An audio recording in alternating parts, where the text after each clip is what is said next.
Okay, it is now official. Erdogan has officially won the presidential election with 51%.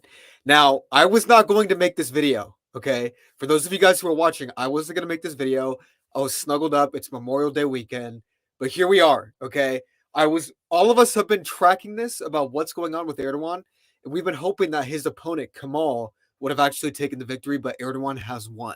So, we're going to get into basically what this means. This is a big, big deal. Why does this have to do with Bible prophecy? What are we even talking about? Why'd you click on this video? We're going to go over it, okay? Erdogan has won the election by 51%. This is going to be the victory speech. We're going to kind of go over all this, and I'm going to show you why this is important. So, thank you guys so much for joining in. I appreciate all the loyal support. Let's go ahead and watch this video. I have my brother Leroy. He's supposed to be joining. He's going to help us out kind of with the political analysis a little bit later. Let's go ahead and watch this video. And yes, he has officially won.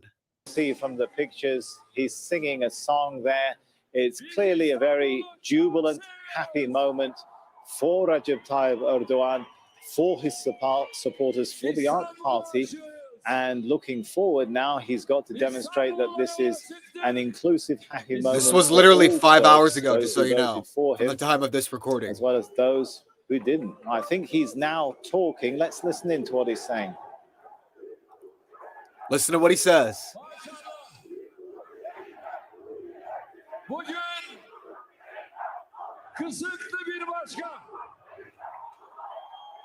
I guess I would have thought they were going to put the translation. Beautiful. He was saying martial law. And Istanbul is beautiful. My distinguished and cherished friends, brothers and sisters, I greet all of you with my deepest regards. Ultimate everyone, this is the second Erdogan, round his of the victory speech from presidential 5 hours ago, elections okay? This is breaking news. Have been completed with great participation of our nation. And now he's going to talk about democracy. We're going to talk about why he totally just like trumps I would democracy. like to thank my great nation who has allowed us to enjoy 2 feasts of democracy. Yeah. I would like to thank every citizen who voted for the future of themselves and their children and who showed their will. Thank you so much. So for those who don't know, we're going to continue watching this real quick, but I want to point out that Erdogan was actually the former mayor of Istanbul. Okay, this is he was the mayor of essentially what was formerly Constantinople, and it's actually hilarious because when you look at what he did when he was the mayor of Istanbul, I actually have a note right here. His tenure as mayor was from 1994 to 1998. It was marked by significant improvements in infrastructure and public services, which earned him popularity and recognition. So he was a really good politician when he was mayor of this region. But if you actually look at what he did, listen to this. So he actually founded the AKP party in 2001, and he was actually he served a 4-year jail sentence. Y'all, he served a 4-year jail sentence because of his Islamic radical policies that were anti-Turkey. So think about that, okay? When we're talking about this man who was just elected back into office, it says right here, he was a member of the AKP party. He founded in 2001. He co-founded the Justice and Development Party of the AKP after the Virtue Party, the FP. He was a member of it, and he was banned due to its Islamist activities. The AKP positioned itself as a conservative pro-European Union party, and Erdogan became its leader. So we're going to see how all of this is just total propaganda. He's talking about democracy. He's talking about all these things, but really underneath it all is his Islamic agenda. Okay, I want you to listen.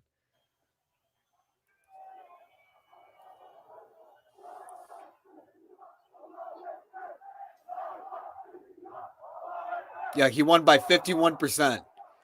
Very, very interesting. The last May 14th, he only got to 47%.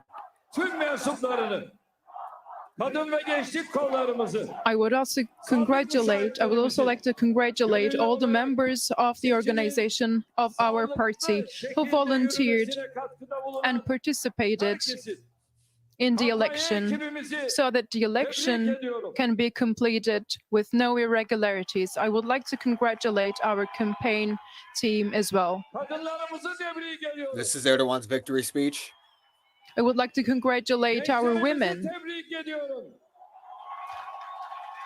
I would like to congratulate the youth. AK Parti davasına I believe this is 15 minutes. kardeşlerimi tebrik And I would ediyorum. also like to congratulate all brothers and sisters who have once again showed their commitment to AK Party. Özellikle yüksek oy Yep, that's the oranlarıyla AKP party, the Islamic koşan We fundamental. see that there's been great That participation Islamic in the party that he second got round banned of the for. presidential election, both domestically and in the overseas polling stations. And I would like to thank our citizen. önümüzdeki 5 yıl boyunca Our nation Türkiye'yi yönetme sorumluluğunu made a choice, bir kez daha and the result of this choice means that we have been her bir ferdine given the task of leading this country. Now, mind you, remember, he's sitting up here talking about democracy, trying to be this bastion of this democratic leader. This is a quote he said in 2008. Democracy is like a streetcar. You ride it until you arrive at your destination. So I really want you guys to be thinking about that as you listen to this pro-Western democratic speech. Okay. For another 5 years, and I would like to thank you for this decision. İnşallah God willing, Personally, I like Erdogan. He's a voice of reason in a crazy world. I'd probably like him too if my opponent was as weak as his opponent. I mean, like his opponent was like İnşallah Joe Biden today. sizlerin güvenine layık God olacağız. willing, 21 yıl layık olduğumuz I gibi will do my layık best olacağız. to be just to your trust and confidence, and I will do my best to deserve it. Remember what I said. My commitment is till Bu sevda I die, burada bitmez to the dedim. grave, Öyle mi? and this love Şimdi bak. will never bay bay end, zaman diyorlar. right? So it looks Now like you they're can see chanting. people chanting I don't know bye if- bye Kemal. Biz hep bu Oh, they're kurtuluşu they're chanting against yarım Kemal, kalmaz which is his demiştik. opponent. Biz hep Brain HQ is a Oh, brain and here training comes the program ads. with online exercises that This target is what I core get for not cognitive having YouTube skills, Premium. like We have always said that this divine journey will Divine journey. biz hep Türkiye Remember that. biz be de completed, Türkiye'ye and we emanet have always edilmiştik. showed our commitment to this divine journey, and we said that we are committed to our great nation. That's exactly what they believe it is. They believe they are guided by Allah to reestablish the caliphate. We're going to get into it. İsterseniz buna bir üçüncü bay bay daha ilave edebiliriz. Can you elaborate what's going on If there? you Yes, so will. I'm going to do, so we're just watching the victory speech. I'm going to elaborate on what this all means, okay? There's a lot we're going to go into. Daniel 11, Daniel 8. We're going to talk about kind of what's going to happen in the future with his policies. We're going to get into it right now. We're just watching the So victory speech. we can so now stay tuned say because we have a lot to bye talk bye, about. Mr. Kemal, once again. Sizler bu sesinize karşılık verdiniz. Thank Bugünkü God seçim, you have aramızdaki bu answered to our muhabbetin call, demokrasi and tonight's ateşinde election şekillenmiş once again halidir. proved that the Nasıl love demir and the commitment between us çeliğe has once again dönüşürse, been proven. sizlerin iradesi de sandıkta Türkiye'nin He's going to serve And another 5-year term, The will of our 2028. nation, the will of our citizen Şimdi is like made of steel, thanks to this feast of democracy. Şimdi bakın Share it on buradan, Facebook. Thank you, Brady. Now, buradan kardeşlerim Türkiye'ye brothers and hesap sisters, yapıyorum. Hesap uzmanıyım Yeah, diyordu what is it? ya. I feel I like he's would going to drop like- something here.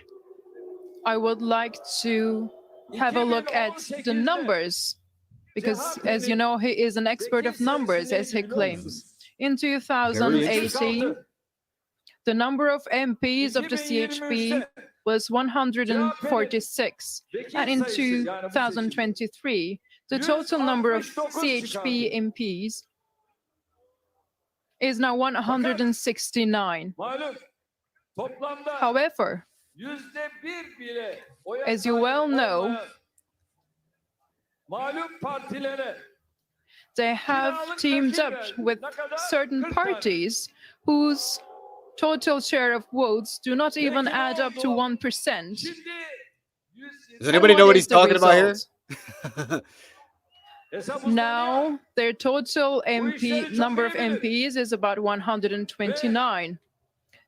böylece As I I think he's said, talking he about the other claims to be party. an expert of numbers, and it shows. herhalde CHP bunu And I bay This guess person said he won't last another term because the economy is so bad, which will most likely lead to an early election. Guys, Erdogan literally just won off of a terrible earthquake that killed 45,000 people, utterly destroyed the infrastructure, and literally revealed to the Turkish people that he was not, doing all of these civil codes, and that's why all of the, like the civil infrastructure, he was responsible for that. And so that's one of the reasons why many people were saying he was going to lose. So he literally won, even though there was that massive earthquake. The inflation rates within Turkey are some of the highest within the world. He still won. Okay, so I don't believe any of this. That he's going to get kicked out early, guys. There's a reason why he's in office, and it's not because of his amazing policies. It's because of the divine vision, right? We'll get into it. the main opposition party, CHP, will also be There saying will be a bye-bye coup, to a Mr. second coup. Kemal for this 14 very Mayıs reason. seçiminin de 28 Mayıs seçiminin de galibi As I said, 85 milyon vatandaşımızın tamamıdır. 85 million of our citizens have come victorious 85 million. in Ama ben bir şey the daha two I believe that's rounds of 1/5 of the these American elections. population. I However, believe. I would also like to say öyle the bir following. kazanacağız ki kimse Please allow me to kaybetmeyecek remind demiştim. you that I always said that we will have such a victory that there will be no losers in such victory. Sadece Türkiye'dir. That is why today the winner is Turkey. Kalkınmamızdan, Looks like there's 10 more minutes, guys. Stay hedeflerimizden tuned. taviz vermeden. Şimdi Türkiye We have 100 never yılını compromised on kapısını açtı. our democracy, development, and goals. And it is with these Erkeğinden achievements that we are starting the second century of our republic. çalışanından emekçisine kadar And we owe this success to young people, elderly, to people who work, to people who are retired. We owe this success and we owe these achievements to the entirety of our nation. beraberce yükselttik. We know that we have friends, brothers, and sisters who have hopes for this success, and we have always supported their hope. Gördüğünüz alana bak. And from now on, we will What do you guys also think? You believe what he's continue saying to or do no? the same thing. 'Cause I don't. Please have a look around. Şimdi Look at this crowd. Kısıtlı meydanı tarihi yazdı tarih. Now we are I would have at the expected a little bit bigger of a crowd. at the square But of that's just me. Kısıklı, and we are writing history. Yeah, I believe they changed it to Turkey. I believe that was I think it was like 5 or 6 years ago. Bir But they İstanbullu, changed it to its Islamic bir root name Üsküdarlı, bir rather than Kısıklılı the olarak Western name. Allah'a A person hamd ediyorum. who lives in Istanbul, as a person who lives in Arkadaşlarıma Üsküdar, verdiği için hamd in ediyorum. Kısıklı, I thank Her God zaferimizi because He gave yine me sizlerle such beraber friends who accompany kutlayacağız. me on this journey. I am so lucky, Şimdi and we are going to önümüzde congratulate this victory 2024 together once again. ne demek istediğimi anlıyorsunuz. Now we değil mi? have 2024 to look forward to, and I think you get the message, right? Üsküdar'ı da In 2024, yerel seçimlerde kazanmaya hazır we mıyız? will What's happening in 2024? take Öyleyse over durmak yok. Üsküdar and Istanbul in What? local elections. Are you Okay. ready for this success? Dedim ki, Kısıklı meydanında I was That waiting for him to means say we we're gonna will have to drive the work tanks in really there. hard. Rakam ne biliyor musunuz? I asked the officials to know the official number of people who have gathered here, and I think we have around 55,000 people who have gathered here today. 55,000. Sel gider, kum kalır. Of course, elections come and go. Ülkemizin hedeflerinden sapmaması. What's Milletimizin important birliğine, is to work towards achieving the goals of our country bugünkü and seçimlerin to en büyük mesajı support işte budur. the unity They of voted for our the Turkish country. Joe And the Biden. main message of these Bir kez daha elections is göstermiştik. It's funny. exactly At that. least Erdogan can talk. The That's results all of I this can say. election Kazanımlarına have shown once again that no one can have the courage to az önce change the victories and to change the gains of this country. So it looks like he And secured a couple of minutes 323 ago, out I of received a 600 phone seats in call from parliamentary President elections. Aliyev from Oh, that was on May Azerbaijan. 14th. Şevket Mirziyoyev kardeşim aradı. I also received a phone call from the president Libya of Başbakanı Uzbekistan, aradı. Uzbekistan. Hepsi the prime Interesting. minister of adına Libya, adına arıyorlar. Libya. Ooh, that's a big one in and Bible they prophecy, keep guys. calling me. Gerekirse And ilan what they edin, say is, davet edin, hemen şimdi de geliriz. that there is no need to wait. If you want us to come and congratulate you in person, Gerek please batıda, send us the invitation and gerek we'll be there. körfezde. Katar arıyor. Little Aynı suspect So, there, şekilde guys. mutluluğu With this paylaşıyor. election, we have Hiç received kimse the insanımızın sahibi congratulation olduğu messages from hak ve Qatar, from East, from özgürlüklere West. el uzatamaz. Qatar. As I said, Hiç kimse no one can touch milletimize the tepeden freedoms and bakamaz. gains that this country İnsanımıza hakaret has edemez. successfully gained Gençlerimizi in the kendi last dipsiz couple of years, and no karanlıklarına one can have sürükleyemez. the courage to insult our nation. Parmak sallayamaz. No one, Bunun için terör not a örgütünden single person, karanlık mahfillere, can threaten herhangi bir Turkey. haracı ayağımıza dolayamaz.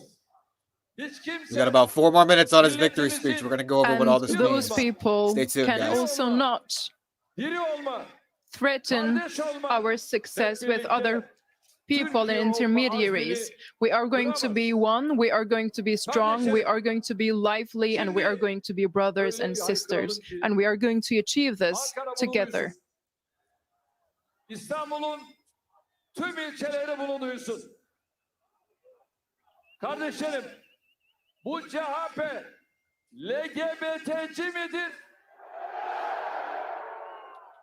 Bu HDP LGBT'ci midir? Bu İYİ Parti LGBT'ci midir? I wish they would tell us what he's O saying. I yanındaki want to know what bazı he's saying. uzaklıklar var. Unfortunately, I don't Onlar da speak Arabic LGBT'ci or midir? whatever he's, Peki, speaking. AK Parti'ye LGBT sızabilir mi? MHP'ye sızabilir mi? Cumhur İttifakı'nın diğer üyelerine Yeah. sızabilir mi? So that's his victory speech. Okay, that is essentially what happened. He wins the election. Now let's actually look in depth at what took place. That was kind of just like what he was saying, but let's look at actually what happened. So I have this right here. Let's take a look at it. Let me just make sure you guys can see this. So Turkish President Recep Tayyip Erdogan won re-election on Sunday, the head of Turkey's Supreme Election Council. Okay, declaring Erdogan the winner of a historic runoff vote that is set to extend his 20-year rule until 2028. So he's been ruling this country for 20 years, and he's going to extend that until 2028. That is I believe that's a 7-year extension, either that or a 5-year extension. Somebody comment down below. Anyway, with a third term, Erdogan will have an even stronger hand domestically and internationally, and the election results will have implications far beyond Ankara. Turkey stands at the crossroads of Europe and Asia, and it plays a key role in NATO. So, in his first comment since the polls closed, Erdogan spoke to his supporters on a campaign bus outside his home in Istanbul. That's what we just saw. Okay, he was on his little, campaign bus giving his victory speech. All right. So he's thanking the members of our nation for entrusting me with the responsibility to govern this country. Once again, we hope to be worthy of your trust. Okay. That's the key word right there, trust. So remember in his speech how he was saying, I just want to, congratulate my opponent, blah, blah, blah. Well, actually, he ridiculed his challenger for his loss, saying, bye-bye, Kamal, as his supporters booed. So I assure you, that's probably what he was saying in the language that we weren't hearing, right? A little bit of kind of bad blood there. No one can look down on our nation, he said. You guys heard that. He was applauded during his first decade as leader for transforming Turkey. Okay. Now, Erdogan's chief rival, Kılıçdaroğlu, was a secular social democrat politician who had emphasized messages of freedom and democracy on the campaign trail. This is what I've been talking about during the last couple of weeks with Tara, with all of these Bible prophecy updates is the fate of Turkey's future and the fate of this region was very much tied to this election. You guys really need to understand this. His opponent was representing the Western NATO kind of secularization. He was essentially bringing Ataturk, which is the one who founded Turkey and brought the Western principles into it, leading it away from the caliphate and the Islamic principles. And Erdogan, he's the one that's bringing it to its Islamic roots. Okay, so you guys have heard me say that a million times. I just got to kind of get that out the way so that we can move forward. All right. So now, recently on the international stage, Erdogan's government, while he was in the election process, vetoed Sweden's bid to join NATO. This was a big, big deal. You guys haven't been hearing about this. Sweden's been trying to bid join NATO, and for some reason, Turkey is blocking it. Okay, very, very suspect. He was purchasing Russian missile defense systems, which prompted the United States to oust Turkey from a U.S.-led fighter jet project. So yet again, just more evidence that there's like literally a wall, a steep divide going between America in the West and Turkey. Okay. So this is essentially what happened. Now we're going to kind of skip most of this. Erdogan, he is 69 years old right now, currently as we speak, and is set to remain in power until 2028. Okay. So if it's 2023 and he's 69, that means he's going to be what, 75, 76 at the end of 2028. He is a devout Muslim. Okay. He is a devout Muslim. He heads the Conservative and Religious Justice and Development Party, or AKP. Erdogan transformed the presidency from largely a ceremonial role to a powerful office through a narrowly won 2017 referendum that scrapped Turkey's parliamentary system of government or of governance. So imagine, okay, just real quick, imagine this. Imagine King Charles, who everybody right now says is the Antichrist, okay? We're going to get into what I believe about Erdogan. I don't think he's the Antichrist. But imagine if King Charles, right, let's say he became president and the president was not really a ceremonial role, right? It was kind of just, kind of just something that was kind of under the radar. And the parliamentary system was really the big deal. Imagine if he scrapped the parliament system of Great Britain, right, and made himself the chief president. This is what happened in Turkey. This is what happened in let me get the right date on that. I want to make sure 2017. Okay, that's what happened in the 2017 referendum. Now, we're going to go into more kind of the history of Erdogan, what makes him such a crazy ruler, and what this has to do with Bible prophecy. Okay. So, the first half of Erdogan's tenure included reforms that allowed the country to begin talks to join the European Union and economic growth that lifted many out of poverty. But he later moved to suppress freedoms and the media and concentrated more power in his own hands. Surprise, surprise. Especially after that failed coup attempt. Okay, does anybody remember 2016, I believe, or 2015, when that coup took place and the military literally tried to go and kill Erdogan? That happened. Why did that happen? Because they recognized he was an authoritarian, dictatorial ruler that was literally an Islamic tyrant, essentially, right? And they wanted to go back to their Western principles, and they failed, right? For some reason, Erdogan just keeps getting all these things handed to him. He somehow survives the coup that tries to take his life. He somehow survives the earthquake, and he survives the ramifications of this earthquake and wins the election. Why do I believe that he somehow miraculously continues down this road to this authoritarian regime, right? And he continues to win. Well, I believe there is demonic inception behind that. We'll get into that, okay? So Sunday also marked the 10th anniversary of the start of mass anti-government protests that broke out over plans to uproot trees in Istanbul's Giza Park. This is not very important, okay? So this is the context to what just happened in the elections. Now, I want us to go over here, okay? This is my chat GPT. I did a lot of research on this. For y'all who are not using chat GPT, y'all need to start using it because it is crazy. But that's neither here nor there. Let's take a look at the history of Erdogan so you guys can kind of see what's going on and so you can know exactly what's going to take place. So, Erdogan essentially entered politics in the late 1970s, okay? This was nearly 50 years ago. Now, listen to this. He joined the Islamist National Salvation Party called the MSP, and he was a protege of this guy named Erbakan, who was a prominent Islamist politician. So from the beginning, okay, Erdogan had his hands thoroughly deep into this Islamic kind of nationalism, okay? And of course, he became the mayor of Istanbul in 1994. He was elected the mayor of Istanbul, Turkey's largest city, and that lasted from 1994 to 1998. Now, we touched on this a bit, but because of the Islamic policies he was trying to, like the Sharia law and stuff like that, I don't know exactly the specifics on this, but he was actually thrown into jail for 4 years. He had to serve a 4-year jail sentence. Now, if somebody wants to comment below and actually tell me if he served that, I don't know if he did, but if he did, he would have served a 4-year jail sentence, right? So, he founded the AKP. It was banned due to its Islamic activities. Okay, and then he became the prime minister. So this AKP, this Islamic party that he created, won a landslide victory in the 2002 parliamentary elections. This was before he scrapped the parliament. Okay, and Erdogan became Turkey's prime minister. Okay, during his 3-year term as prime minister, Erdogan pursued significant economic reforms, leading to a period of sustained economic growth. So he was doing pretty good during this time, 2003, 2004. However, his rule was also marked by growing concerns over democratic rights and increasing authoritarian tendencies. As it goes, right? This is the same story of, of Hitler, of all these, all these guys who like weave their way in saying, oh, I'm this democratic leader. I'm this guy who's going to make everything right. And slowly but surely you start to reveal who they truly are. Okay. 2007, Erdogan's government proposed a series of constitutional amendments aimed at curbing the power of the military, which had a history of intervening in Turkish politics. These changes were approved through a referendum, signaling a consolidation of power for Erdogan and the AKP.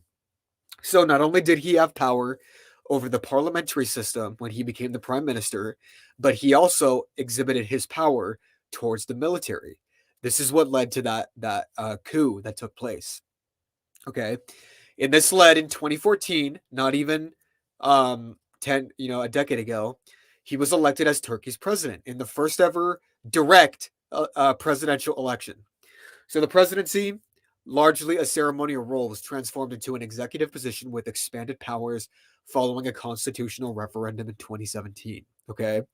Now, during his time as president, we're doing a lot of history here, but this is important for you guys to understand. Okay. Um, it was marked by numerous controversies, including crackdowns on political dissent, restrictions on press freedom, allegations of human rights abuses. His government faced widespread protest in 2013 and a failed coup attempt in 2016. Okay. This led to a significant crackdown on perceived opponents. I believe if we look at what Erdogan did, let me get a quick drink. After the coup attempt on his life failed, he literally imprisoned, I believe it was 153 political members. So they were put into prison, and I believe there was many of those who were actually killed in prison. So he did a full scale crackdown on his political system. It's like, okay, who supported this, who didn't, and he was able to consolidate. So really, guys, history of this guy really sus, really, really suspect. It's not good. Okay. And this is what's going to lead into what he's doing now. Back to this. Okay. Erdogan's foreign policy has been assertive and at times controversial. He has sought to strengthen Turkey's regional influence, particularly in the Middle East, but this has often led to tensions with neighboring countries and strained relationships with traditional allies. Hint, hint, the US. Okay. Now, the last thing that Erdogan did before this election, he won the re-election in 2018, further solidifying his grip on power. His government has continued to face criticism over democratic backsliding, growing authoritarianism, and concerns about the erosion of the rule of law. Okay, so that's where we're at.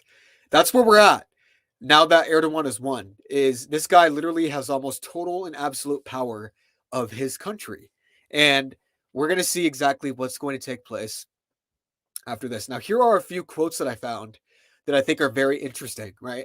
I said this one earlier when he was giving his speech. There was a quote of his that said in 2008, "Democracy is like a streetcar. You ride it until you arrive at your destination." I mean, dictator vibes, anybody? Dictator vibes. Okay. Number two, we are the party of God. We will walk the path of the righteous. 2002. Okay. That's his Islamic roots. This is a quote of his: "You cannot be both secular and Muslim. You will either be a Muslim or a secular." Okay. That's the idea. He said that in 1994. "The mosques are our barracks. The domes are helmets. The minarets are bayonets. And the faithful are soldiers." Okay. So, very, very suspect. I'm going to grab a drink. What do you guys think about all this? Because we haven't even gone to the Bible yet. You guys can see what's happening. We're going to go to the Bible and make a solid case as to why this is the rise of the beast. Absolutely wild. Let's see. What are you guys saying? Vanna says that's why he survived this long in politics. Exactly. Bible in Action said this is interesting. Okay, so his nickname, so Turkish Erdogan, nickname for an early born composed of Ersun and a derivative of Dogmak. Dude, I don't know what you're on, bro. Sorry, man. Maybe try to explain that a little better. Okay, so for those who have been watching my channel, here's the application. I proposed a roadmap to the beast system with a wonderful lady named Tara. I'm going to put the video up here. So for those who don't see it, go watch this video. We were expecting Erdogan to win. We didn't want him to. We were expecting him to win.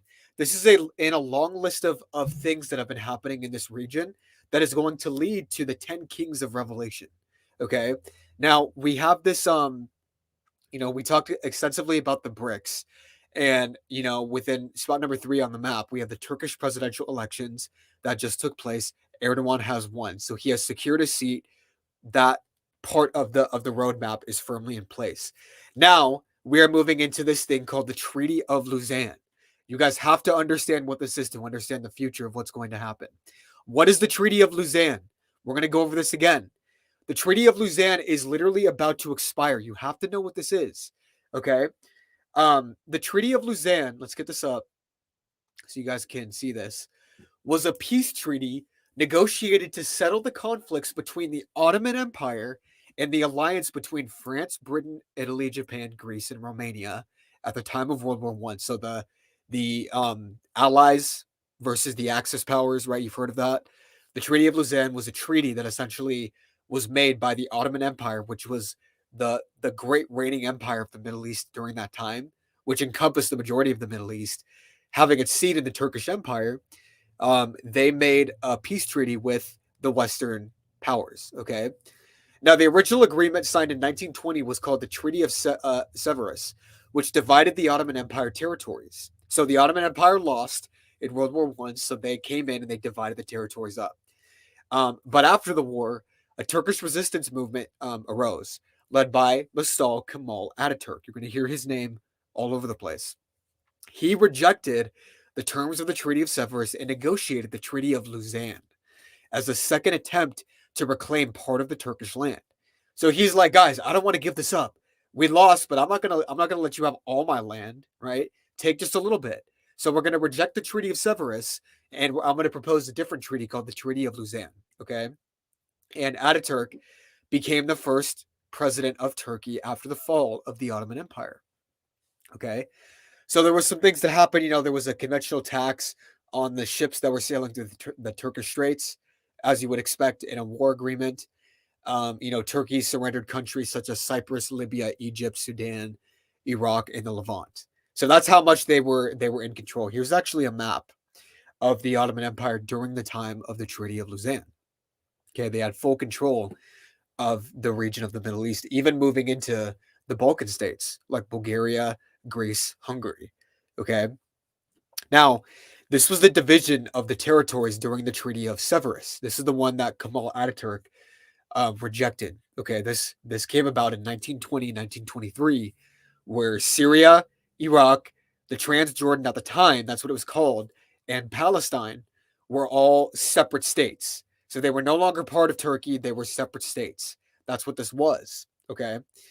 And the Treaty of Lausanne designed this new map, which is what is now known as modern day Turkey. So that's the history, guys. That's the history you have to know. All right. I hope I explained that well. Somebody comment down below if I explained that well. Because we gotta make this case before we move forward. Okay. Now, what's so significant about the Treaty of Lausanne is that this is a 100-year treaty. Okay. So listen to this. Here's where it gets real crazy. The Treaty of Lausanne was signed in 1923, and guess when it expires, guys? 2023, the year of the Turkish election where this Islamic dictator is coming to power. Okay? You have to understand this. The Treaty of Lausanne paved the way for the abolition of the caliphate in March 1924. Okay, so the caliphate is gone. Okay? It weakened Turkish society, morally upending the unity and consciousness of Islam. Okay, so Islam essentially was the dominant power in this region. After the Treaty of Lausanne, lost its influence. Islam is no longer a regional superstate. Okay, the Lausanne conspiracy theories date back to anti-Semitic and nationalist Islamic writings of two people in the 1950s.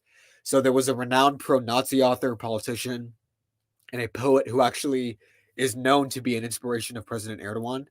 These guys were arguing that the Lausanne Treaty was a Jewish plot. Okay, they were arguing that it was masterminded by a consultant of the Turkish delegation of Lausanne, right, which is known as the Protocols of the Children of Zion. Okay, honestly, just Jewish hatred from the start. Okay, whenever you want to try to get rid of a wartime treaty, just blame the Jews. Learn that from Hitler. Okay, just blame the Jews, get them out of here. That's what they essentially are doing in this kind of conspiracy. So there's kind of a shared belief that a great conspiracy against the Turkish nation has been in preparation by the foreign powers. This is going to be the mindset of Erdogan and of all of these leaders who are trying to get back to the Ottoman empires. They're saying, look, during this World War I time, the World War I period, when these Western nations came in, took over our land, divided it, you know what I mean? They have resentment in their hearts, which honestly, if that happened to America, I would have resentment. You know what I'm saying? But this idea that it's a Jewish conspiracy and a Jewish plot is totally unfounded. And no doubt that is going to play a major role in the future that's going to take place with the invasion of Israel, right? Why is Turkey going to have a major role in the invasion of Israel in the last days? This is going to be one of the reasons, because they have resentment towards the Jews. Okay, but that's neither here nor there. Let's keep moving. Am I preaching tonight, guys? Because we got a lot to talk about. So, it is claimed that the Treaty of Lausanne, remember, what's Treaty of Lausanne, right? The division of the Ottoman Empire, the division of the Turkish states, which was signed in 1923 and ends this year at the end of the Turkish elections. It was claimed that the Treaty of Lausanne was signed to be effective for a century, and there are supposedly secret articles in the treaty regarding Turkey's right to extract natural resources. It is argued that Turkey's plans to control trade on the Bosphorus River and reclaim its right to drilling and exploring resources. However, if Turkey decides to reclaim these rights and proceed, it will get into conflict with multiple countries. Okay? That being said, the EU will not accept this decision without agreements or limitations. All right? It is still a prominent ideology used by Turkish politicians who believes Turkey is still entitled to its rights to conquer the land that was previously owned in the era of the Ottoman Empire, and allegedly plans to do so after the end of the Lausanne Treaty, which is this year. Okay? Chills down the back of my spine. Let me get a drink. What do you guys think? Is this the year that Erdogan, after being elected, is going to start to really go down this route of trying to unite Syria, Iraq? I mean, we know, literally there was huge news, over the last couple of years, way before the election was even in place, of Erdogan trying to build this corridor. It's called the safety corridor. Let me see if I can pull up a map. There's this safety corridor. Stay with me, guys. That Turkey proposed at the UN summit, try to take land back from, I believe it was Syria. It's going to be this one right here. So look at this map. It's the one on the right. Okay, so this is Syria. And the yellow is going to be kind of the Turkish areas. Actually, let me do this.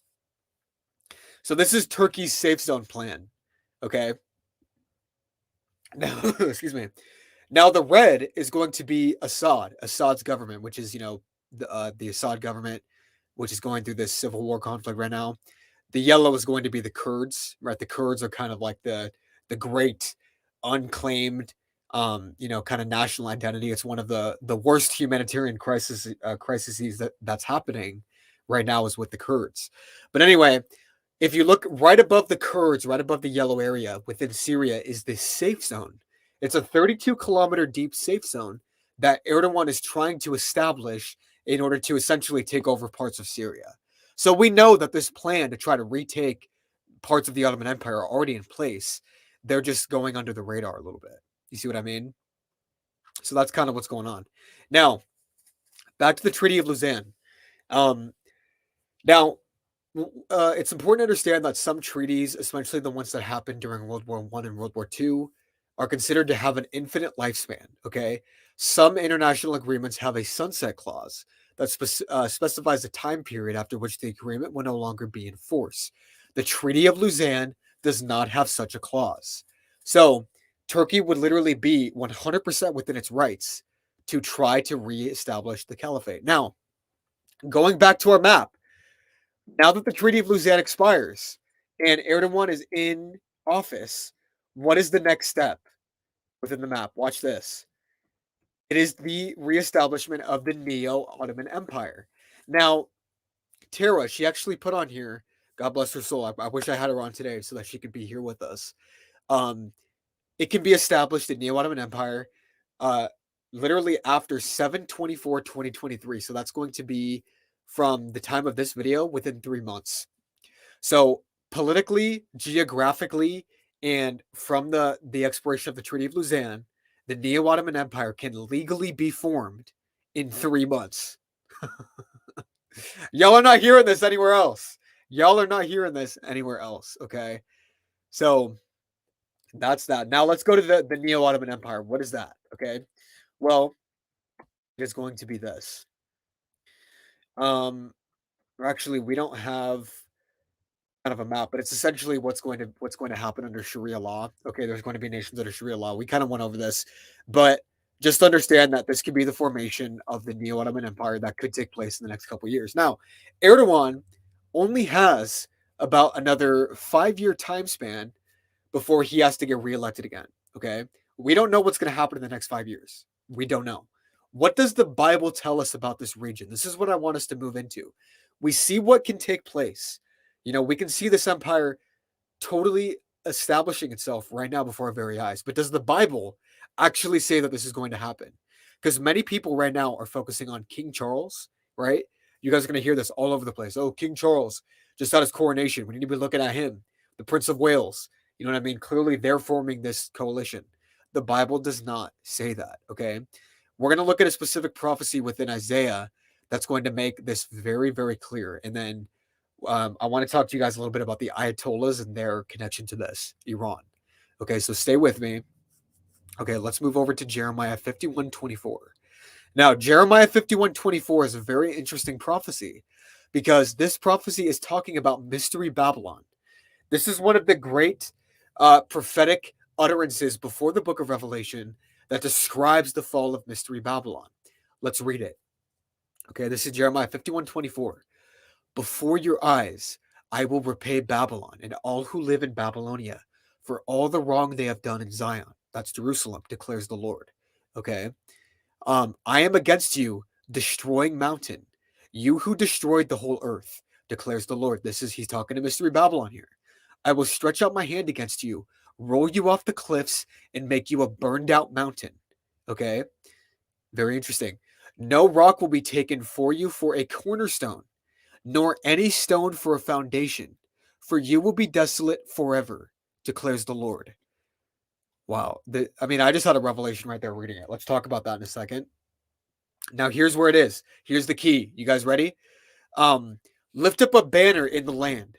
Blow the trumpet among the nations. Prepare the nations for battle against her.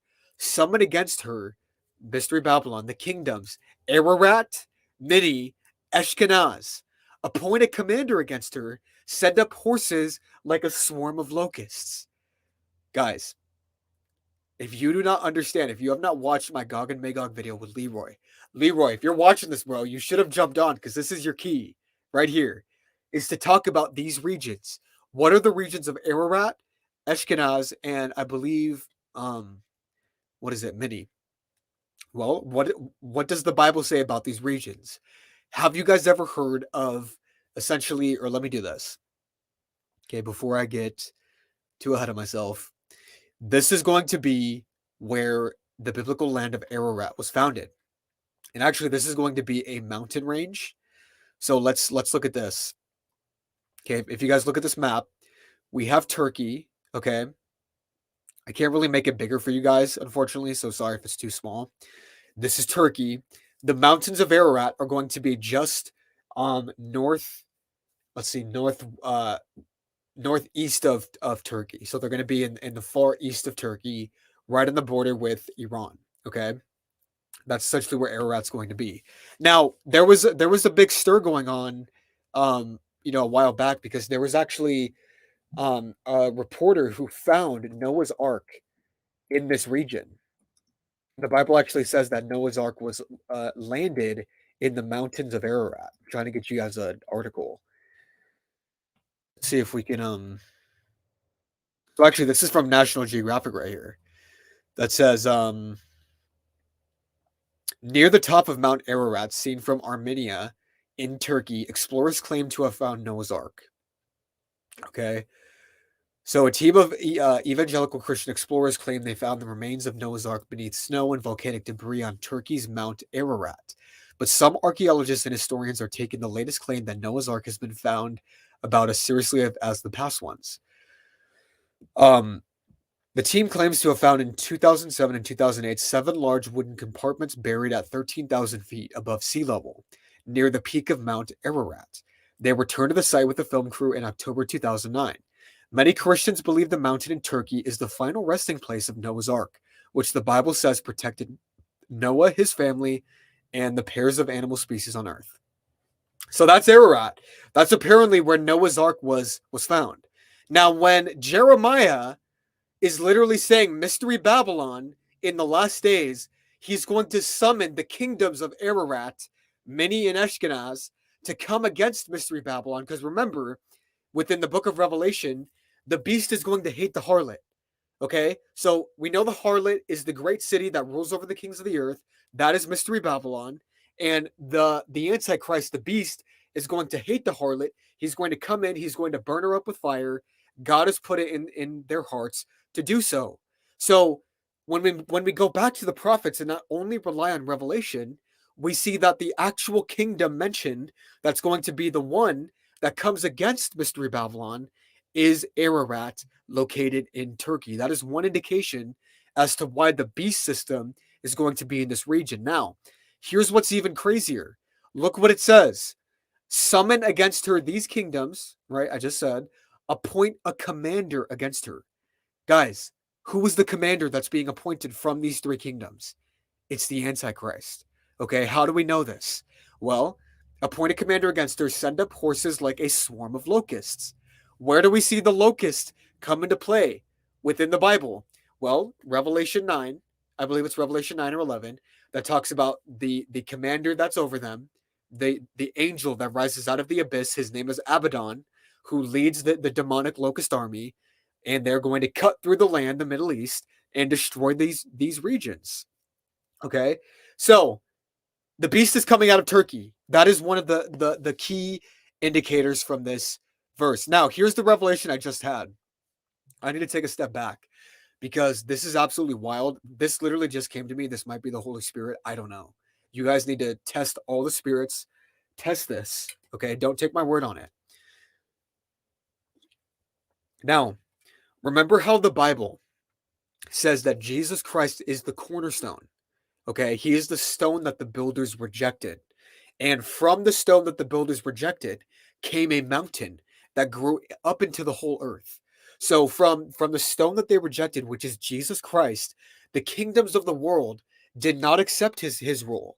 They rejected him. The Jews rejected him. Islam rejects him as the divine son of God who died for the sins of the world. He's rejected. Okay. But his kingdom will rise up and grow like a mustard seed, grow into the earth. Watch what I just saw here within Jeremiah. Look at this. Let's pull this up big for you guys. What did it say a few verses prior when talking about this great conflict between Mystery Babylon and the kingdom of Ararat?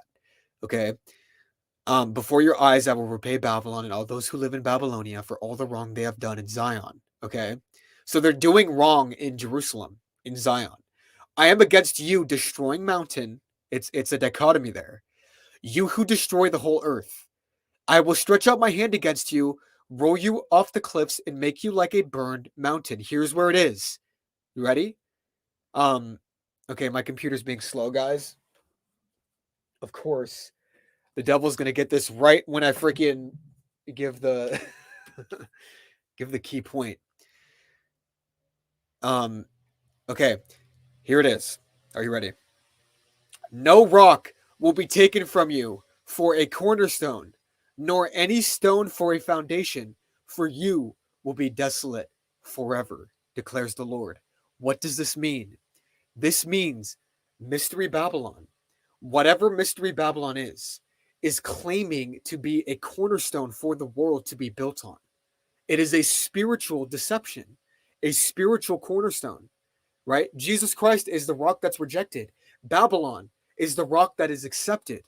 Okay. What is the rock that's going to be accepted in this region during the time of, the kingdom of Ararat, this Turkish coalition, the Middle East? What is the rock that's going to be accepted? It's going to be Islam.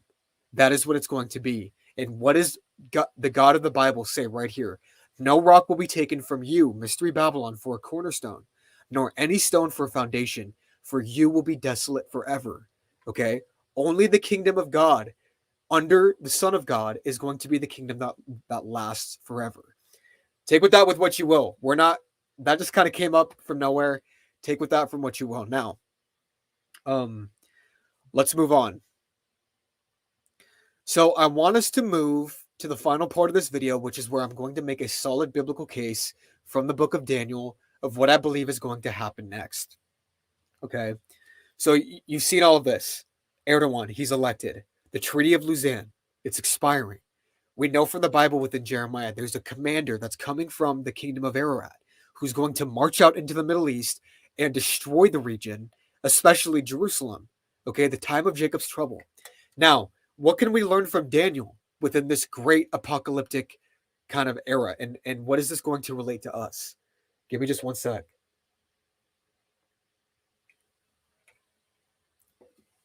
All right.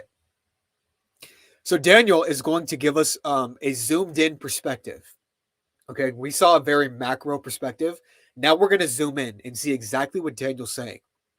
Right here, I have Daniel 11 and Daniel 8 side by side, so we can compare exactly what's going on. Okay, so let's look at Daniel 8 right here. I'm going to highlight these verses for you so we can kind of read them together. This is what's going to happen at the time of the end. So Daniel, he saw a vision, and as I watched, he was in the fortress city of Susa in the province of Elam. This is within the area of Iraq. This is along the Euphrates River. Okay, or actually, no, I apologize. This is within Iran. Okay, this is just north of Iraq in kind of south western Iran. Okay, this is where he's at.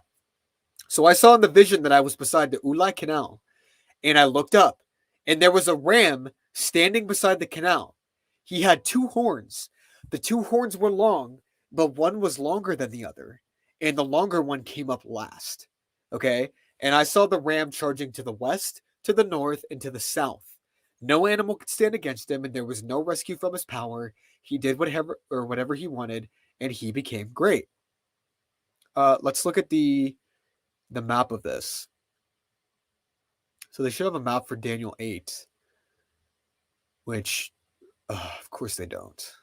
Of course they don't. Okay, so we're just gonna have to go off of our imagination.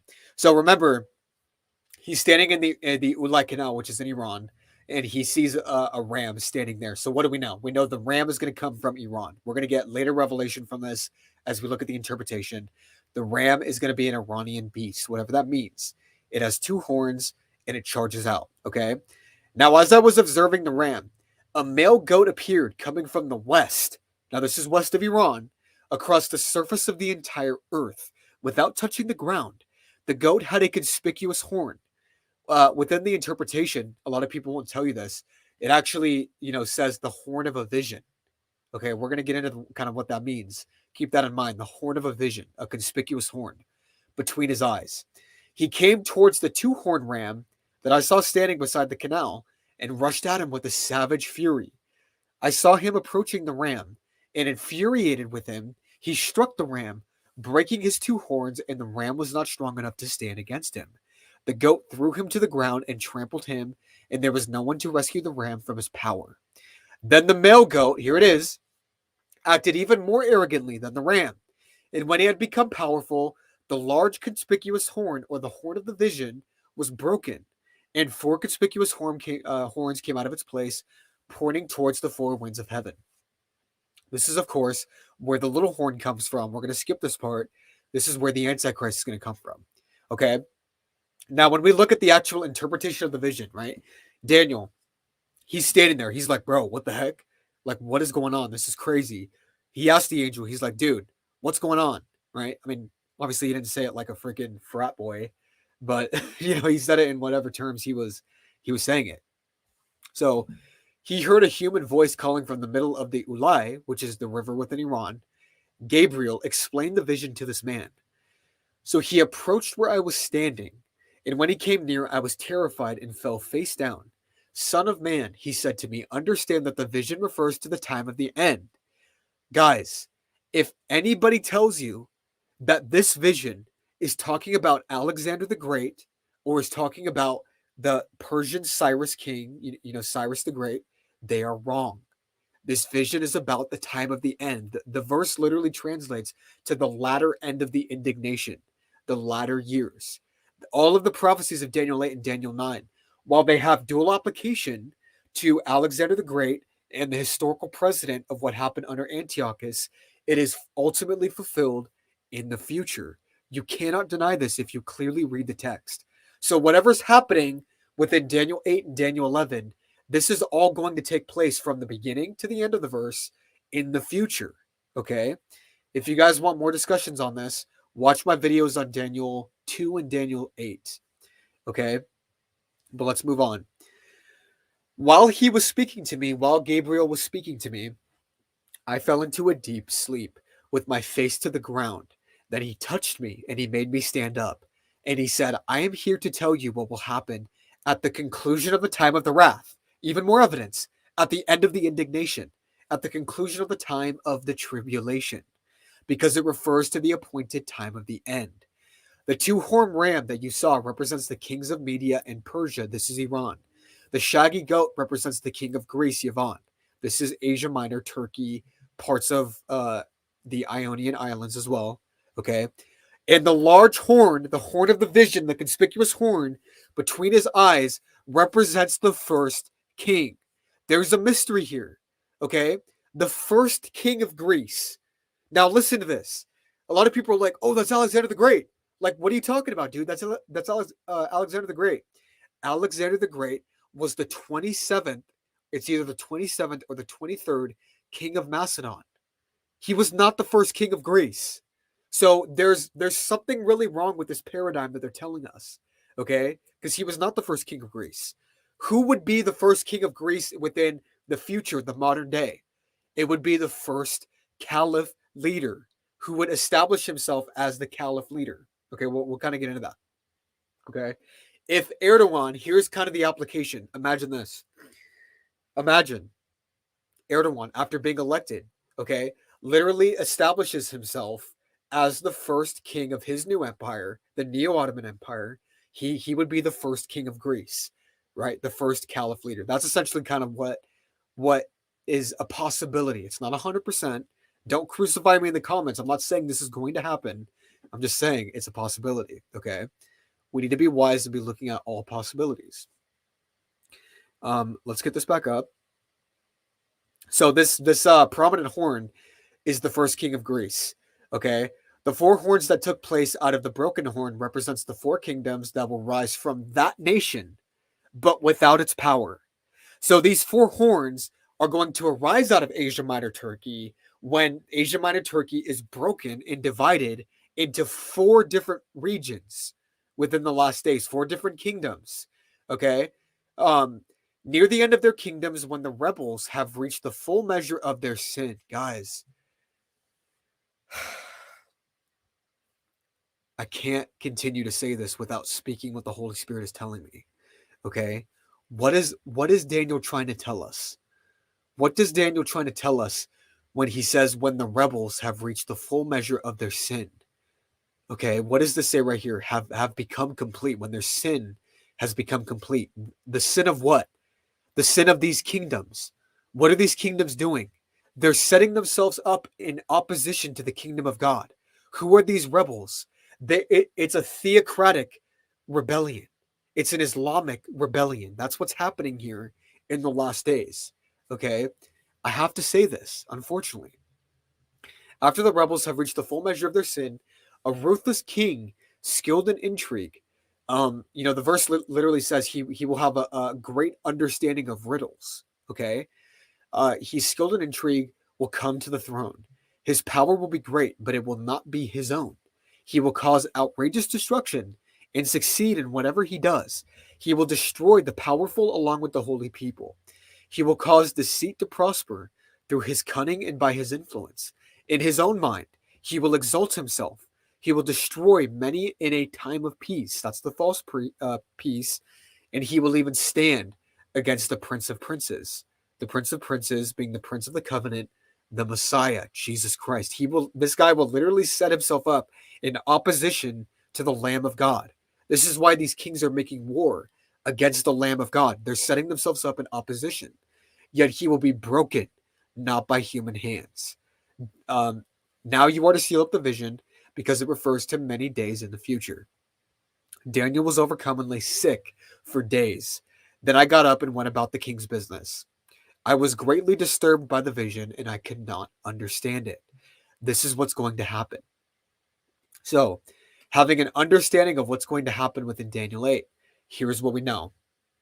At some point in the future, there are going to be Iranian kings that are going to rise up. It literally says, when, or actually, before I give you kind of the explanation, let me show you what Daniel 11 has to say, because Daniel 11 gives us a more zoomed in.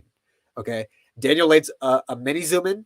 Daniel 11 is a mic or a max zoom in to see exactly what's going on. We see the exact same story. So, right here, 3 more kings will arise in Persia, and the fourth will be far richer than the others. By the power he gains through his riches, he will stir up everyone against the kingdom of Greece. Now compare this to what's happening here in Daniel 8. Look at the purple. The ram was standing beside the canal. He had 2 horns. What are the 2 horns within Daniel 11? 3 more kings will arise in Persia, and the fourth will be far richer than the others. By the power he gains through his riches, he will stir up everyone against the kingdom of Greece. So the last 2 kings within Daniel 11 are going to be the 2 horns within Daniel 8. Okay. They're going to stir up against the kingdom of Greece. Within Daniel 8, I saw the ram charging to the west, the north, and the south. No animal could stand against him, and there was no rescue from his power. As I was observing, a male goat appeared coming from the west across the surface of the entire earth without touching the ground. The goat had a conspicuous horn. Look at what's happening within Daniel 11. I'll kind of color code it for you guys. Then a warrior king will arise. He will rule a vast realm and do whatever he wants. But as soon as he established his kingdom, will be broken up and divided to the 4 winds of heaven. It's the exact same story. So the prominent horn is a prominent king that rises up.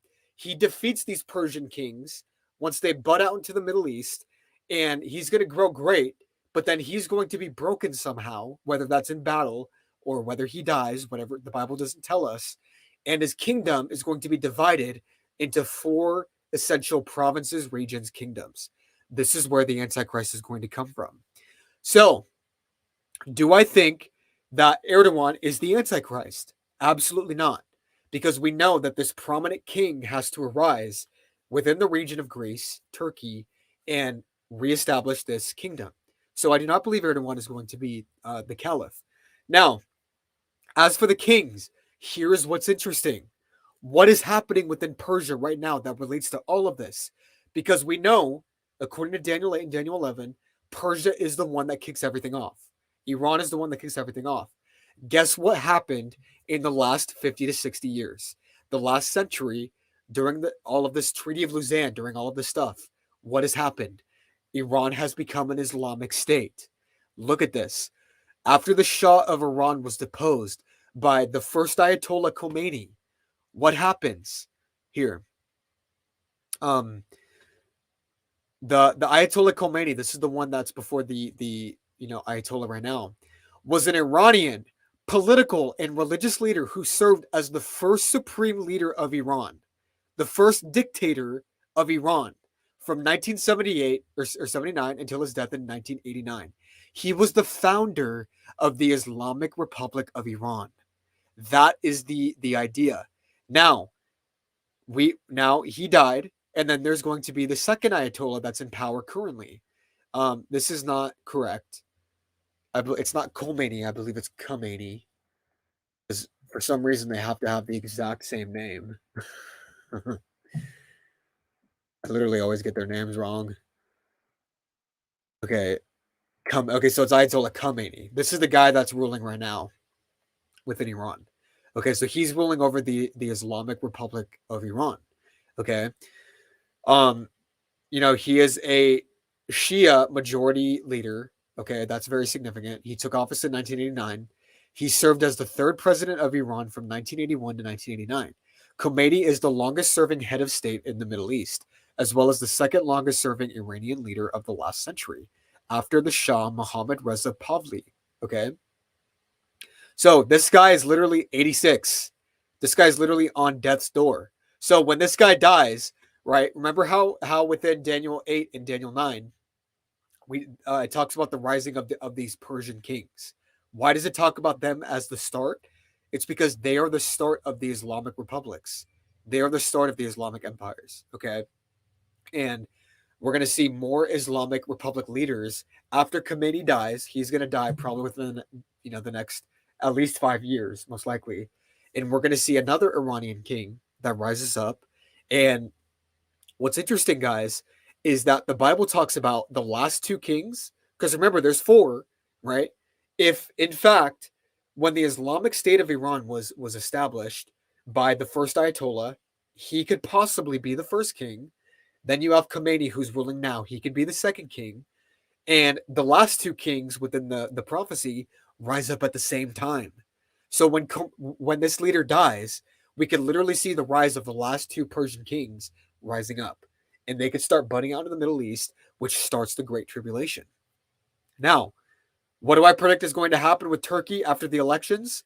I predict it's going to become an Islamic state like Iran, and Daniel 8 and Daniel 11 are going to kick off. Boom. That is your little prophecy update for the week, okay? I did the best I could. What do you guys think? Am I a heretic? Am I a zealot? Am I truthful? Because I get all sorts of comments. We're going to stick around, do some question and answer. So go ahead and ask your questions down below. I'm going to get a drink because that was wild.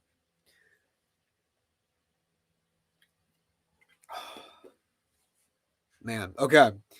So what do we got? So this guy says, I understand this moneymaker, but I'm not a theologian. I hate watching any news. Okay, he's talking to someone else. Sorry. Guinevere says, very good. I've seen Guinevere in my comments a couple of times. I appreciate your support. I notice all of my long-term commenters, all of my long-term kind of peeps. So I love you guys. 2 Cents says you're great. Appreciate it. Now, what are some questions we have? Okay, do we have any questions about the Turkish elections? Kind of anything that's going on? Bible prophecy?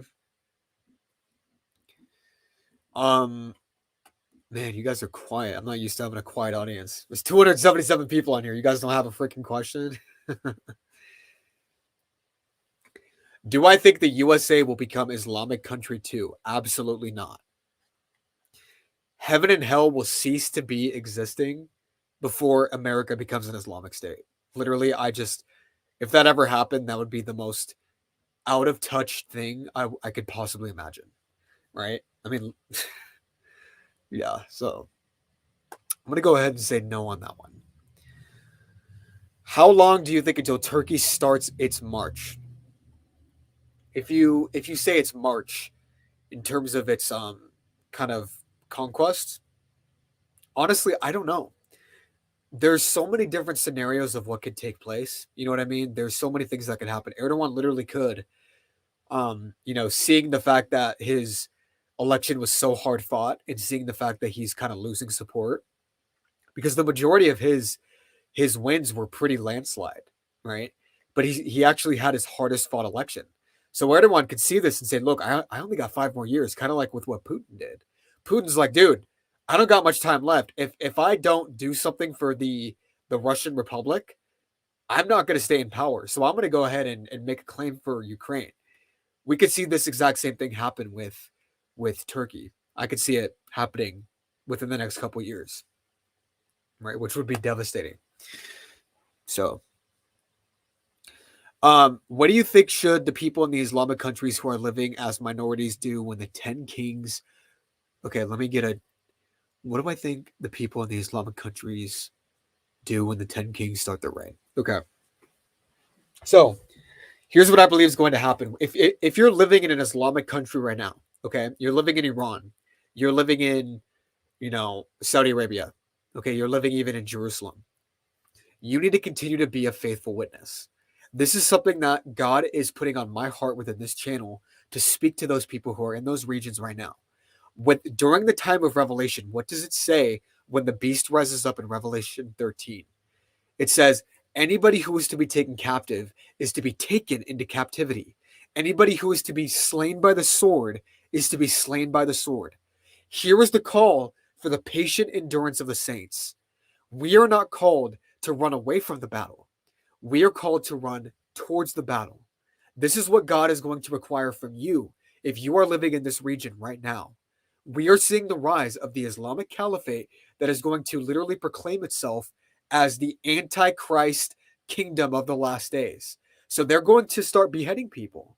They're going to start marking you. You're not going to be able to buy or sell it in these regions if you do not have an Islamic mark on your hand or your forehead.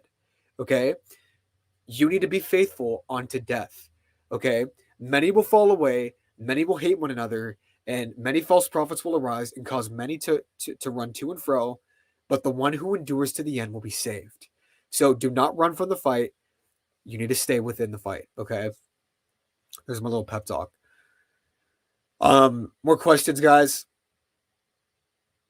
Do I think the US is the GOAT? I just made the case that the GOAT is the king of Greece. Okay, that's what the Bible says. It's the king of Greece, which is the king of Yavon, Asia Minor. There's no other reading. You can't read the GOAT in as anything else because the Bible literally says it's the king of Greece.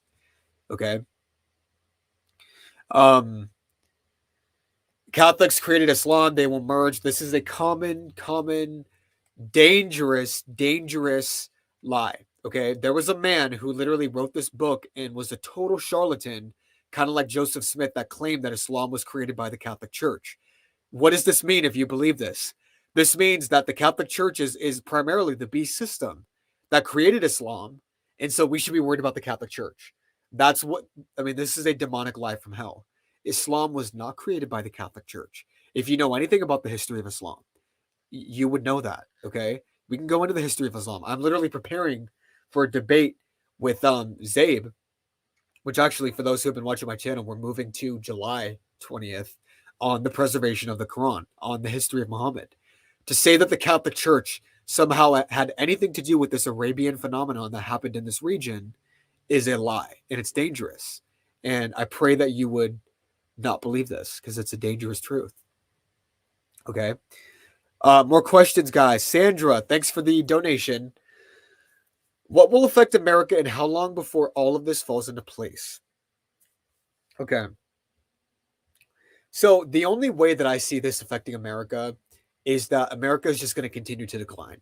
Okay, guys, I literally was having this conversation with a friend of mine the other day when I literally remember going to Subway. Like it's kind of like the funniest thing, but I remember going to Subway and buying a meal for like $9, $10. And this was like, not even a couple years ago. Now I literally go to Subway now. I live in the West or the Midwest. I go to Subway now and it's like 17, $20. Gas has literally gone up by $1 nationwide, right? So we're seeing so much inflation. Things are going up, and America is declining on the world stage. We're currently moving to more isolationist policies. Okay, China. Everybody's saying China is going to be the big bad guy. China isn't going anywhere. They have two major geopolitical crises that they will not last into the next century. Okay, their birth replacement rate is way below replacement rate. That is a nation killer. If you are not replacing your generations at a stable replacement rate, you are dying as a nation. China has one of the worst replacement rates. That's why many political experts are saying that China is going to decline rapidly on the world stage. It's not going to be this hype that they're going to take over. Russia is in the same position.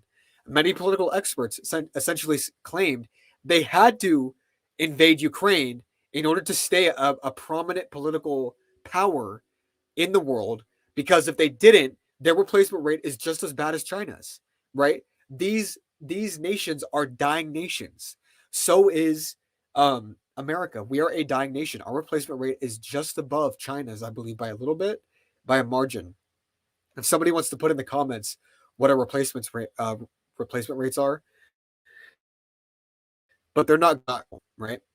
I believe in order to be a functioning kind of society, you need to have at least a 2% replacement rate, and we're sitting at like a 1.6, right? China's at like a 1.4, something like that. So that's what we're dealing with now. I forgot what I was getting at. So do I think that this is going to affect America in a significant way? No, I don't believe that it's going to affect America in a significant way. I believe we are affecting ourselves by just all the bad policies, by all the bad things that are happening. We need to get our stuff together if we're going to have any sort of role. Okay. So I'm going to do 3 more questions and then I'm out. I'll try to be more succinct. Let's see what you guys have. Never give up on Jesus Christ. We have a long way to go. Never give up. Never surrender. We must stay with Yehoshua. Cool. This guy says, keep an eye on the president of Turkmenistan, 40 years old when he came to power. Israel opened an embassy there on Hitler's birthday, the same day there was a hybrid eclipse. Suspect. We know that Gog is going to lead the coalition of all these Central Asian states. You know what I mean? So they're definitely something to look for. So let's see. Can I talk about the mark? Dude, do you guys want me to make a movie? I think I just need to make a movie about the mark of the beast. Okay, because Islamic Antichrist, if you guys have been watching my channel, I'm like literally 90% done. Okay. And I wasn't able to get to the mark of the beast. So I might just need to do a full movie on the mark of the beast because we got work to do on the whole mark. All right. Everybody's thinking it's a chip. Y'all are crazy. Okay. I'm sorry, but it's not a chip. Am I aware of the works of J. Smith that Islam really arose in the 9th century and was man-made religion by Abdul Malik? Yeah, I'm actually researching J. Smith right now. We don't have any evidence really within the 7th century, which is when Muhammad first received his revelations. Muhammad, he was born, I believe, in 560 or no, 5. I can't remember when he was born, but he had his first revelation in 610. So he gets his revelation in 610, and he's supposed to have the scribe that follows him around and writes down his material, but we don't have any material until literally 200 years after the life of Muhammad. We have Ibn Hisham, which is, he's the great works for that kind of period. And so it's literally hilarious when Muslims are like, oh, our Quran is so uncorrupted, but it's like, dude, you literally have no evidence for literally 200 years. Whereas we have evidence within the 1st century and within the 2nd century from our scriptures. So it's just a deception. Do the movie On the Mark. Islamic Antichrist is coming first, okay? This guy says the mark is here right now already in people, and I proved it, and that's why I'm banned off everything but YouTube. I can't post it on here anymore because of it. Guys, do not believe this. Do not believe this man. Unfortunately, I have to call you out, okay? Because in order to have the mark, there needs to have been the abomination of desolation. This is what Christ tells us to look out for. When the abomination of desolation is standing in the holy place, within Luke, it literally says he is standing where he ought not to be. So there's something standing in there, and it's also a man that's standing in the holy place where he ought not to be, right? When Jerusalem is surrounded by armies, okay? So whatever your theory of the mark is, respectfully, I want to speak the truth in love. I do not believe it's biblical. We need to stick to the scriptures. Has Jerusalem been surrounded by armies and their third temple been desecrated by an antichrist? Absolutely not. So why are we speaking about the mark? So 2 more questions and I'm out, guys. Jericho, you must remember that God is copied by the Antichrist. Careful what you say about Islam. I need you to clarify what you mean. I don't know what you mean at all.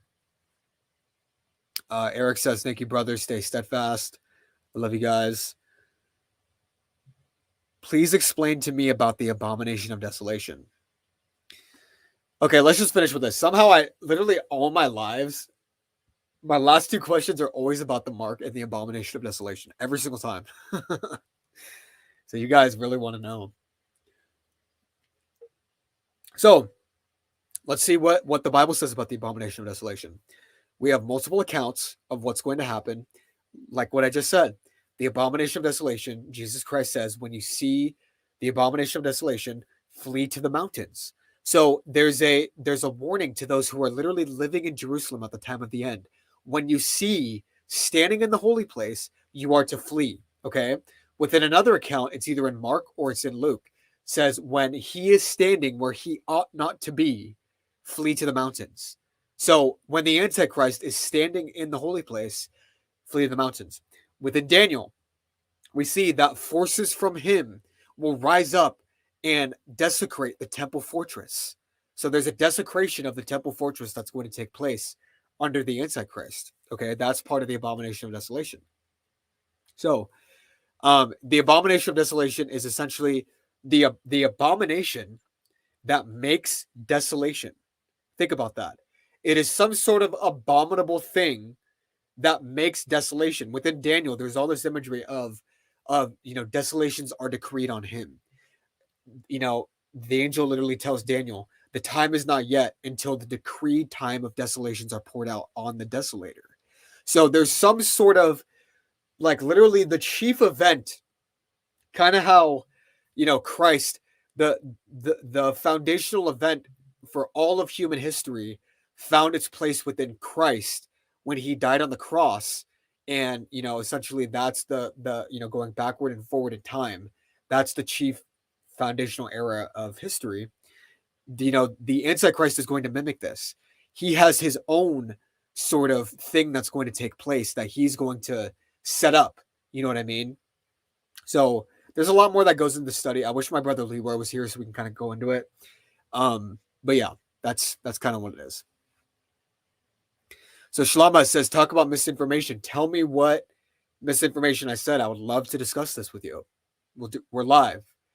So go ahead and comment how I was incorrect in that, and we'll talk about it. So Truth Freedom Kingdom says he will claim himself as the Messiah, and the Jews will know. That's a common misconception. Where does it say that the Antichrist will claim to be the Messiah? It doesn't say that. Okay. That's a common misconception. Bring it and don't sing it. Okay, Shlama, I'm waiting for you before I leave. I'm trying to keep it, so I said I was going to do one last question, but I want you to respond. How was I incorrect?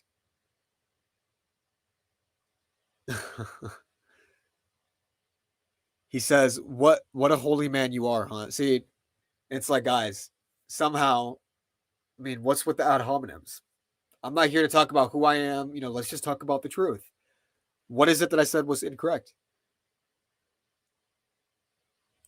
So this is why I'm banned off everything. This guy is lost in his pride. Turn from this guy and his teachings ASAP. So there's the ad hominem. From what did I say was incorrect? Okay. Has the abomination of desolation taken place according to what Jesus says? No. So we don't need to worry about the mark. Okay. And I guarantee you, if we put this guy up here, and I'm being respectful, we put you up here, he's going to say some weird out of whack thing that says the mark is some, tattoo that's going to be on your left pinky. Okay. Because that's what happens every time I put somebody on here. They put some crazy freaking theory. Okay. Jeff is like, let's talk about the truth. Shlomo, so are you coming up or no? Because I want you to show me where I was wrong. Yes, it is. You have no idea what you're talking about. Tell me what it is. Stop saying I don't know what I'm talking about. Tell me what it is that I'm not understanding. I'd love to talk to you about it. Tell me, give me the exact point where I was incorrect, and we can share.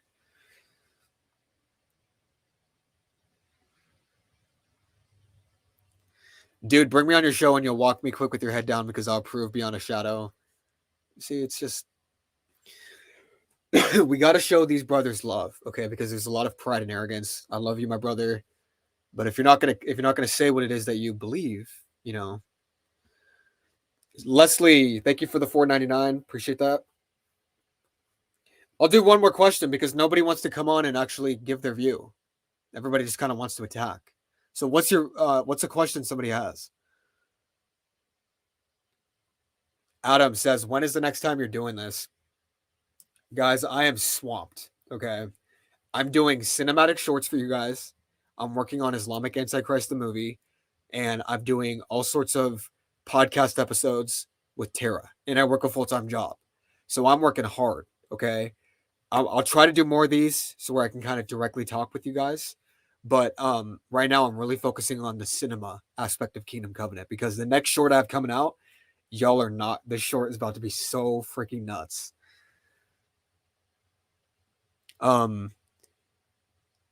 Okay, let's see what we got.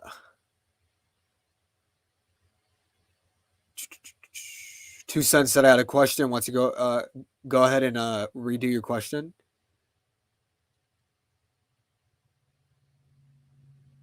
Love Me Some Flowers says, love the shorts. It helps me so much for the lost. You are doing great. Appreciate that.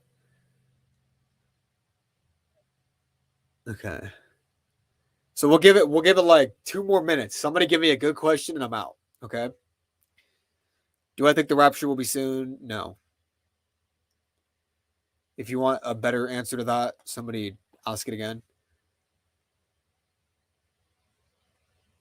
Do we notice the references?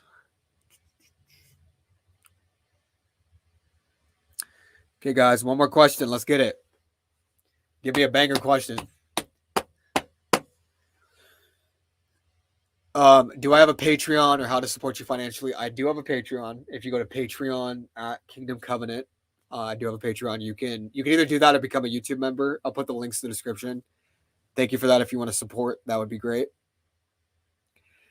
Dude, bro, with all love and respect, I need to know what it is that you believe before I have you on my show. Tell me what it is you believe. I'm not just going to bring you up here. Tell me what it is. And if I think that it's something we can have a respectful conversation on, I will do it. Right? Sandra, man, she's supporting today, huh? Sandra, I appreciate that. So we'll end with this, okay? What is my take on the rapture? Big deal. What is my take on the rapture? The rapture is going to take place. Well, actually, I'm to be honest, I'm kind of in the middle of two perspectives. I am firmly against the fact that the rapture is going to take place in the pre-tribulational view, which essentially means the rapture is going to take place before the tribulation. There is no indication from scripture from that. It is totally inferred, and it is using the most backwards ways of trying to say that. Oh, because the church isn't mentioned after Revelation 4, somehow we're going to be raptured before the tribulation? Absolutely not. What did Jesus Christ say within the Gospel of Matthew? They will put you to death. They will drag you out of the synagogues, and you will be hated by all nations for my name's sake, right? The one who endures to the end will be saved. So I'm kind of a pre-wrather, so I believe that it's possible that we could be saved, will be raptured at the return of Christ. So I believe that the moment that Christ returns is when the church will be raptured with them, right? Within Matthew 24. Then you will see the sign of the Son of Man coming in the clouds of heaven with great power and glory. Then the Son of Man will come with all of his holy ones. He will gather his elect from the four corners of the earth, and they will meet him in the air, and we will be with the Lord forever. This is within Second Thessalonians as well. We are raptured at the last trumpet, which is at the return of Christ, before the great tribulation, before the bowls of wrath, and we are raptured with Christ. Now I'm going to leave you with this. This is a very interesting note. Why does Jesus Christ say at the end of all of this, when he describes this, where the corpse is, there the vultures will gather? Has anybody ever wondered what that meant? I mean, that verse kind of gave me chills. Where the corpse is, there the vultures will gather. Now, do you want to know what this means? Here's what I believe this means. The corpse, I believe what Jesus was talking about, is the corpse of the Antichrist, because he's going to slay the man of lawlessness by the appearance of his coming. So the man of lawlessness dies and is destroyed, killed at the return of Christ, at the appearance of his coming, and we are raptured, and we will be, essentially like vultures around the corpse. Does that kind of make sense? I'll do a more of a in-depth discussion on that, because that relates to the marriage feast of the Lamb. Because the marriage feast, everybody's like, oh, we're going to be up in heaven having a great marriage feast. We're going to have choice wine and stuff like that. But then all of a sudden, within Revelation, it talks about how we're going to be eating the flesh of mighty men and drinking the blood of kings. So what does that mean? Well, you go to Ezekiel 38. What's happening? The birds of the air and the beasts of the field come to eat the flesh of the mighty men and the kings of the earth.